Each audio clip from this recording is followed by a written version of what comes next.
Bueno, en esta oportunidad vamos a hablar de glomerulopatías y de los principales síndromes clínicos que implican el diagnóstico. Vamos a dividirlo en partes, vamos a hacer una primera parte introductoria.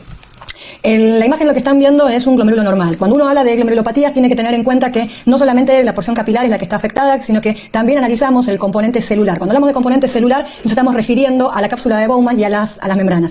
Hay una línea de epitelio que si ustedes observan bien es la que está pegada directamente a la cápsula de Bowman y hay otra línea de epitelio que está pegada a lo que es el anillo o el anillo glomerular. Cuando uno habla de las capas celulares, característicamente habla de parietal a la que está pegada a la cápsula de Bowman y de visceral a la que está pegada al anillo glomerular. El anillo glomerular a su vez está dividido en el componente vascular, que son los capilares per se, y un componente intersticial o mesangial, que eso es tejido conectivo, que también está afectado en las distintas glomerulopatías. Entonces, cuando uno analiza las enfermedades glomerulares, siempre tiene que tener en cuenta si hay alteración del capilar, si hay alteración del mesangio o si hay alteración de las paredes viscerales o parietales de las células de la cápsula de Bowman. Esos son los tres componentes principales que uno analiza en las distintas glomerulopatías.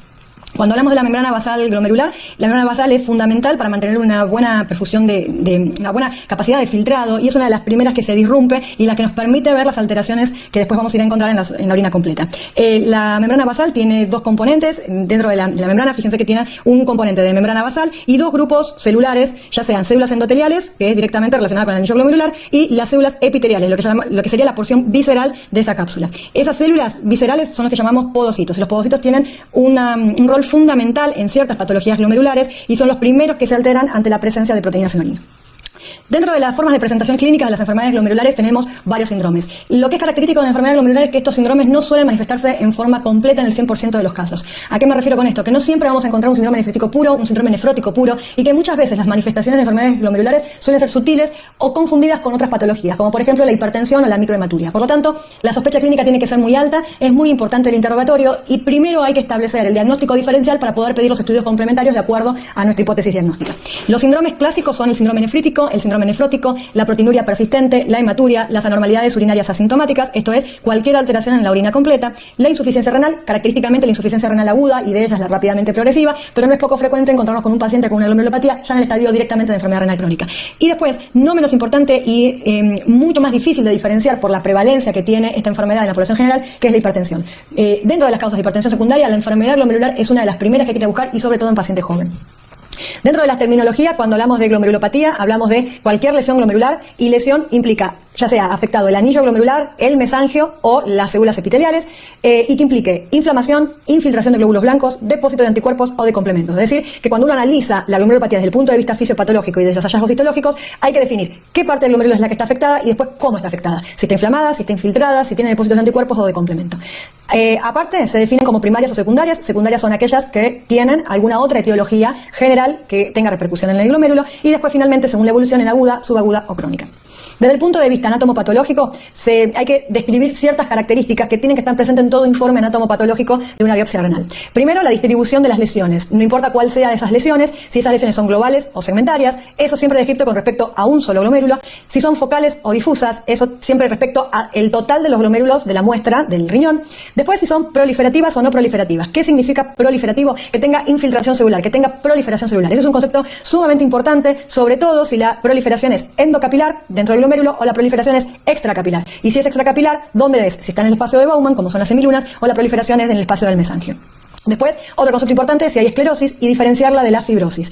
La esclerosis es aumento del material extracelular no fibrilar homogéneo. Eso es muy parecida a la estructura del mesangio. Es el propio componente del mesangio y de la membrana basal glomerular. Es el camino final común a la gran mayoría de las glomerulopatías o de la enfermedad renal crónica. Y la fibrosis es depósito exclusivo de colágeno y eso es consecuencia de la cicatrización de un proceso inflamatorio previo, ya sean semilunas o inflamación túbulo intersticial.